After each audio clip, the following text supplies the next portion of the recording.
जय श्री राम।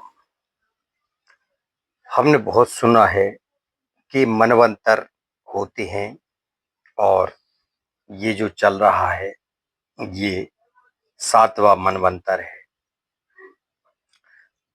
वर्ष हम जानते हैं, संवत भी जानते हैं, पर और सुना हुआ है कि मनवंतर क्या होता है, ये हमने सुना है। परंतु आज हम इस पर चर्चा करेंगे कि देखिए, जैसे कि मनवंतर का अगर हम संधि विच्छेद करते हैं तो मनु प्लस अंतर, अर्थात इसका अर्थ है मनु की आयु। अब बात ये आती है कि मनवंतर भी हो गया और मनु भी, जहां तक हम जानते हैं कि मनु कौन थे ये भी हमें मालूम है। इतना परिचय हो गया कि मनु आया है, इसमें शब्द अर्थात हम परिचय तक पहुंच गए कि अगर मनु आए हैं तो निश्चित तौर पर ये वो ही मनु है जिनसे ये सृष्टि चल रही है, जिनके द्वारा, जिनके माध्यम से सृष्टि का निर्माण हुआ है, ये वही मनु। ये बिल्कुल निश्चित यहां तक पहुंच गया। अब अंतर यानी कि उनकी आयु, तो उनकी आयु कितनी है ये हम कैसे पता करें? तो यही मनवंतर का आज का है ये विषय कि उनकी आयु कितनी है। किसकी? मनु की। हम जानते हैं मनु और शतरूपा की ही संतान ये ब्रह्मांड की पूरी रचना है। तो ये हम जानते हैं, तो इसके आधार पर हम चर्चा करेंगे कि हमने जो कुछ ऐसे शब्द भी सुने जैसे दिव्य वर्ष, वर्ष, मनवंतर, है ना, और सप्तऋषि, ये तो हमने सुनी है। तो इनसे संबंधित ये मनवंतर ही है। हम जानते हैं कि सप्तऋषि 7 हुए। उन्हीं सप्तऋषियों की संतान थे मनु। मनु थे सप्तऋषियों की संतान। उन्होंने शत्रुपा से विवाह करके फिर संतान उत्पत्ति हुई और ये संसार का निर्माण। तो अब आप ये देखिए कि वो वैवस्वतम मनवंतर यानी मनु जो थे, उनके नाम से ये चल रहा है।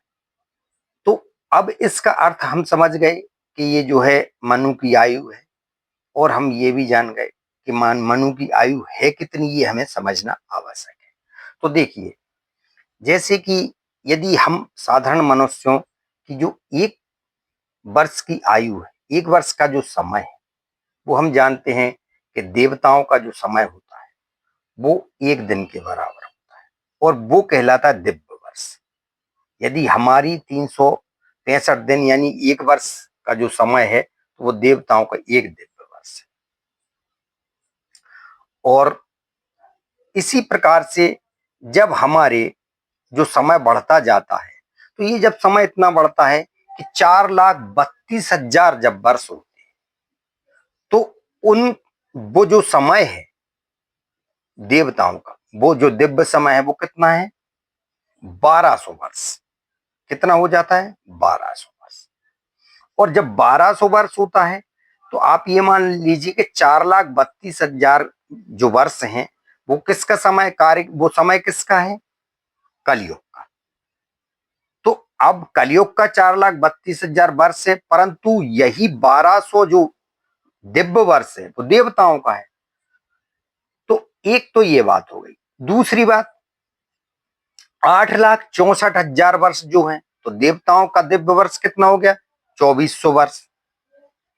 अब 2,400 हुआ यानी कि वो कौन सा आ गया? द्वापर। द्वापर के बराबर हो गया। अब जब यही समय 12,96,000 वर्ष का हुआ तो देवताओं का कितना हो गया वो समय? 3,600 दिव्य वर्ष। और वो कौन से उसमें आ गया?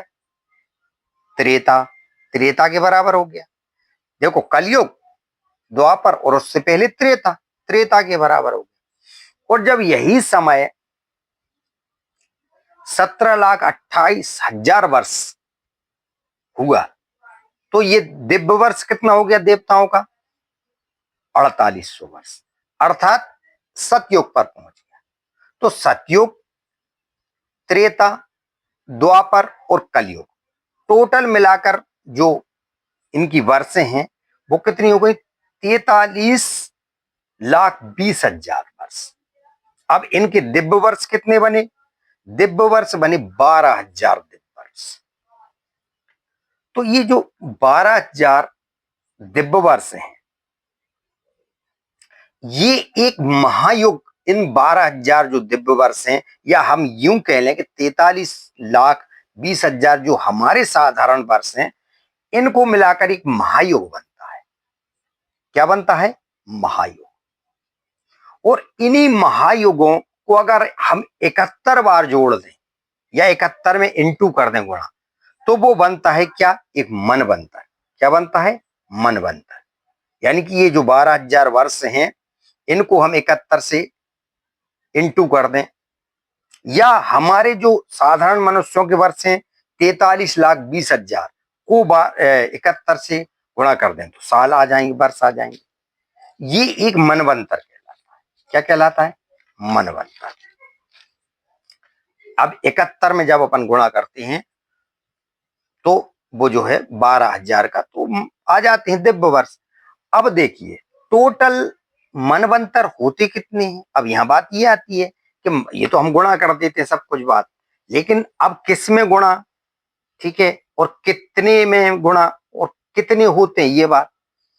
तो मनवंतर तो आप समझ गए कि क्या समझ गए कि यदि हम 12,000 दिव्य वर्षों का 71 बार गुणा कर दें तो जो आती है, आता जो दिव्य वर्ष का समय है, वो जो दिव्य वर्ष है वो आ जाता है पूरा समय एक मनवंतर। अब बात यह है कि एक मनवंतर में अपन कहते हैं 71 बार गुणा होता है, एक मनवंतर में 71, तो टोटल होते हैं 14 मनवंतर। तो 14 मनवंतरों में यदि हम 71 का गुणा करते हैं तो वो होता है 994 महायुग।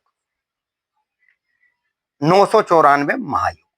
और कुछ क्या होता है, जब एक मनवंतर चलता है और दूसरा जब आने को होता है तो कुछ बीच का समय भी लगता है। तो अगर वो बीच का समय काउंट कर लिया जाए 12-12 के बीच का, 14 मनवंतरों के बीच बीच का, तो वो टोटल हो जाता 994 मिला के 1,000। 1,000 महायुग क्या बन जाता है? 1,000 महायुग। तो जो 1,000 ये महायुग है, ये कहलाता है एक कल्प। और एक कल्प वर्ष होता है किसका? ब्रह्मा जी का। यानी कि एक दिन और रात के बराबर होता है। 1,000 महायुग किसके बराबर होता है? एक